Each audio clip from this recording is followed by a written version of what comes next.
এক মুহূর্তের মধ্যে প্রকৃতি যে তার রূপ বদলে ফেলে তা এই ভিডিও দেখলে আপনি বুঝতে পারবেন।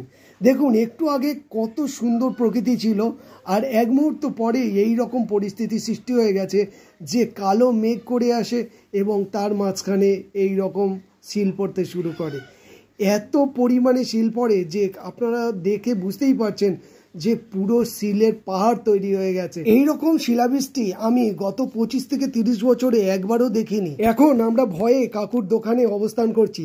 অবস্থান করার অবস্থায় আপনারা বাইরের পরিবেশটা দেখতে পাচ্ছেন কি হারে শিল পড়ছে। শিল মানে হচ্ছে বরফের টুকরো আর কি। কীভাবে পড়ছে আপনারা বুঝতে পারছেন। গাড়ির কাচের উপরেও কিন্তু সেইভাবে বরফের টুকরো পড়ছে। এই রকম শিল পড়ায় এর আগে আমি কোনো দিন দেখিনি। এমনকি বহু মানুষ আছে যারা কিন্তু এই রকম শিল পড়ায় এর আগে কোনো দিন দেখেনি। আমাদেরই কয়েকজন বন্ধু মাঠে চাষ করতে গেছিল, তারা মাঠের এই পরিস্থিতি তুলে ধরেছে।